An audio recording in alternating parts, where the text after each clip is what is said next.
Big Mike here with Hayes Entertainment. Today's episode, we got NCAA goaltender Dryden McKay.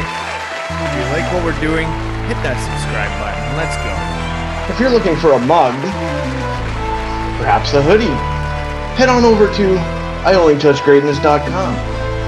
Hi, I'm Dryden McKay here, goaltender for the Minnesota State Mavericks, and this is the I Only Touch Greatness podcast.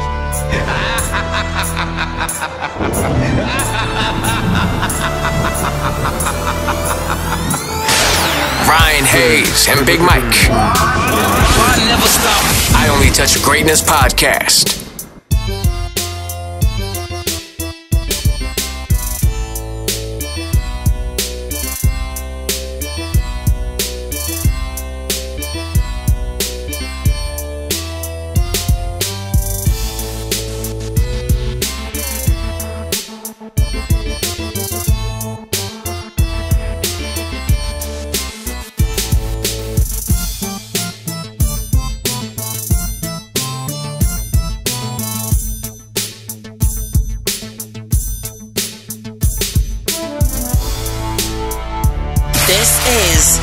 I Only Touch Greatness podcast with Ryan Hayes and Big Mike. We are going live. Hey, buddy, we're early. Hey, how's it going? Good. How you doing? Good. We're a little early. Okay. I'm Ryan, Hey, by Dryden. the way. Yeah, and that's Big Mike that you've been talking to. Hey, how's it going? Good. Thanks a lot. Thanks again for taking the time for us and coming on here. We really appreciate it. Yeah, no problem. So we're just going to get started here. We're just basically going to talk about hockey. Awesome. You grew up in Downers Grove, Illinois. What was childhood like? Oh, it was awesome. We were, 20, 25 miles outside of downtown Chicago. And, when I was kind of getting into hockey, it wasn't too big. But when I was probably 10 to 15, somewhere in there, the Hawks started winning a bunch of cups, and then all of a sudden it was cool that I played hockey. So that was it was a good childhood. Yeah, beating Okay. or going through our Vancouver Canucks out here. Oh yeah. What's your nickname and your favorite jersey number and why? Most of the boys call me Drydo. Pretty easy. And then 29 for Ken Dryden, who I'm named after. Yeah, that's what I was going to ask you if you were named after him. Yep. Okay. Is that the same reason you became a goalie? No, my dad was a goalie, and so he named me after his favorite goalie. And then I'd say the reason I became a goalie was more for my dad than it was for my name. Okay. What challenges did you come across and get into where you are today? As I've gotten older, it's been my size, especially in juniors and stuff. As a 5'11" goalie, you don't exactly jump off the scouting report for people, so that was tough. And then just growing up, I was never really the best goalie, especially in Chicago. There was always one or two other guys that always made the all-star teams or whatever. I was always on the second team. They were on the first team. So, just those type of things. Okay. Who would you say you try and play like or mirror your game after? I think growing up, I liked, Carey Price and Braden Holtby. Just because they were always the top of the league. And I think now that I've gotten older, I've started to watch some of the smaller guys like Saros or Grubauer and just see, how efficient they are as smaller, undersized goalies and how they're able to play, in the NHL. Yeah, we got Mikey DiPietro out here in Vancouver. He's a small goalie as well. Yeah. It's been good to watch him climb the ranks too. Okay. Oh, we also got Holtby as well now. Yeah. Yeah. I got one for you. If you could sit down for dinner with anybody, dead or alive, who would it be? Anybody dead or alive? I think I'd have to say Ken Dryden because I've still never met him. Yeah. Okay. That's a good one. Yeah, definitely is. You started your junior career at 16. Did you face any challenges getting to obviously playing in university now?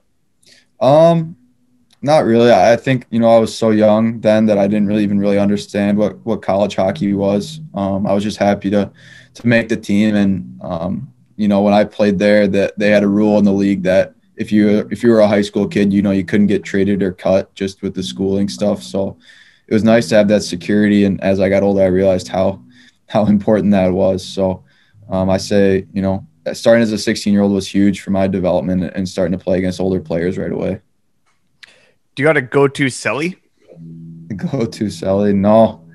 It's hard to do it as a goalie. You only really get a chance after like a shootout win or something if you make the last not save. like slide on your knee and give him a little fist pump with a stick or.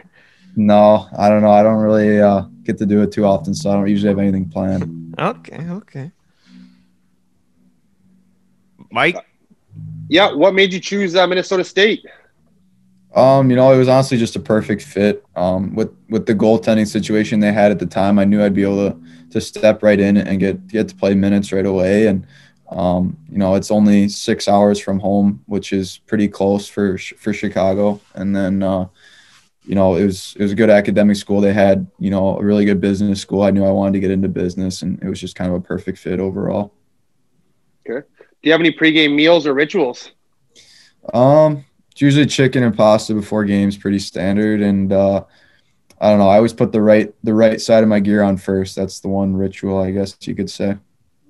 Usually the goalies have all the good stories to tell. That's not too bad. No, I'm pretty tame for goalies. Yeah, definitely. Okay, I'll go, Mike. Yep. Other than Ken Dryden, I'm guessing that's probably your sports hero. Who would your sports hero be? I guess I'm a big LeBron James fan. I don't know why, but I know a lot of people hate him, but I just think it's cool to see probably the best athlete that's ever been. Just watch him and his mentality and stuff. I think it's super cool. I'd say either him or McGregor's super. I would love to meet McGregor too. Okay.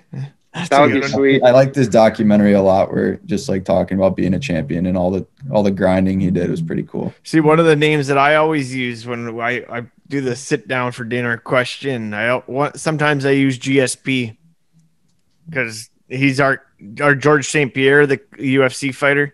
Oh yeah. And he's Canadian, but he was like our like top of the top guy we've ever had. And McGregor, they got this. McGregor would be a good one too. That's definitely a good one. Yeah, those guys are crazy, but they know what they're doing. Yeah, absolutely.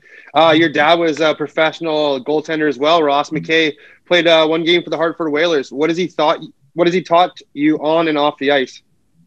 I think when I was younger, he was my goalie coach growing up, pretty much all the way until juniors. So that was huge. Just having someone that understood just how hockey worked and the position especially. And, to this day, I still call him after every game and, we kind of dissect the game together and he says what he thinks and, I give him my perspective. So, no, he's been so important for me just to have someone to talk to, someone who's been through everything that, feels the feelings that I'm feeling after games or before games or just in general. So it's been awesome. What color do you take the stick? White tape. White tape with the big ass knob on the end. Not huge, but a little bit. Okay. So you are the shutout master. If my stats are correct, you're one shutout away from tying the WCHA record, and 6 shutouts away from Ryan Miller's NCAA record. It's pretty impressive stats.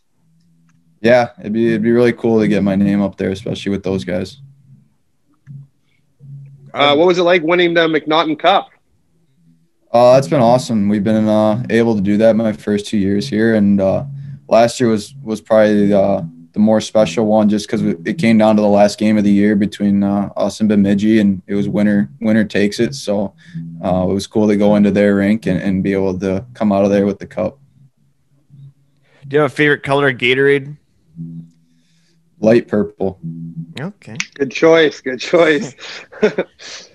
2020, you were finalists for the Hoby and the Mike Richter Award. What's it like being recognized like that? And also congratulations for being a finalist as well for both of those this year as well. Yeah. Yeah, it's been really special. We've had great teams here both years, and we've had a ton of success both individually and as a team. And, anytime you can kind of get recognized as being one of the top players in your league or, the whole NCAA, it's really cool and something I'll definitely be able to look back on and be proud of. And congratulations on Goaltender of the Month as well right now. Thank you. Do you do a lot of chirping? I know there's a couple goalies that'll chirp you while you're standing in front of the net. I'm always trying to stand in front of the net. No, I think every time I've ever chirped, that guys end up scoring. So I try Oh. to keep my mouth shut from now on. Yeah, good. That's exactly what happened to this goalie that I'm thinking about. He always chirps me because I'm standing in front of him the whole time, but then I ended up scoring on him right after. And I Yeah, yelled that's in, happened to me plenty of times. yeah, I yelled in his face and hit him with the salute right in. You must be super pumped for your weekend Bowling Green games. Yeah, it's going to be great. You know, they're a top dog in our league as well, and you know, we've had some great battles with them since I've been here. So it's always tight checking games, and you know, we're both really good teams this year. So it'll be a really exciting weekend. Do you have a favorite road barn? I'd say either Bowling Green or Michigan Tech are usually the best atmospheres. They're really old rinks, so they kind of pack it in and it gets loud in there. Okay. Have you spoke to many? Go ahead. Yeah, are they doing fans? They're not doing fans now. Not normally this year. they would be. Yeah, I think Ohio has they can get 300 in theirs. So they've had the most, but I think this weekend's our first weekend with fans, and it's only 150 family members only. Oh, okay. So, oh, wow. Not really fans, but it'll be people in there, which will be nice. No, that's definitely good. Guessing your dad's coming up for the game? He's not. He's going to be busy with work, so not this weekend. Okay. Have you spoke to any NHL teams or professional teams yet? A little bit, but you know, not too much during the season. It's pretty quiet, and especially with how crazy everything is right now, it's not really a focus right now. Yep. Do you get any weird questions from like scouts or anybody?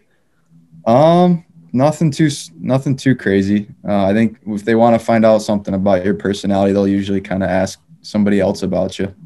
Okay. That's true. If you were an animal, what would you be?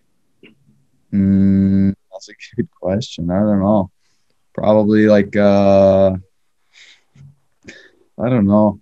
Maybe like an elephant or something. That'd be cool. Yeah, absolutely. We don't really hear that one very often. I don't think know. we've ever heard that one. I wasn't ready for that one. I don't know. He actually stole that off of my sheet of paper. Geez, that was my next question there, Mike. Come on, buds.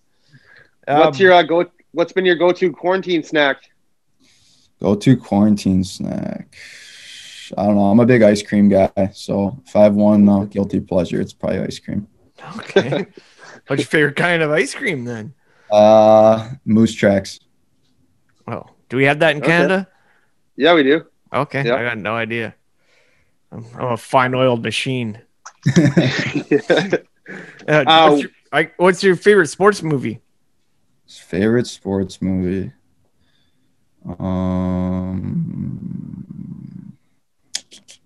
I'm gonna say Longest Yard. Okay. So our Canucks signed one of your ex-teammates. I'm gonna butcher his name probably, but Mark McCallis. Tell me a little about him. Yeah, he's by far the best player I've ever played with. Super smart. Probably, you know, he can do anything. Great overall player. He was, you know, he was close to the lead in the country with goals and points, and then he was also our number one PK guy and number one center. So he's kind of just a utility knife, and we're super excited to see him get a chance here hopefully soon with the Canucks. Yeah, I can't wait. Yeah, especially now that how you just talked about him. I like that because we honestly haven't heard anything. We just know that I'm pretty sure he's on our bubble roster right now. Yeah, he's on the taxi squad. I think he's kind of just waiting for his time. Yeah, that's good.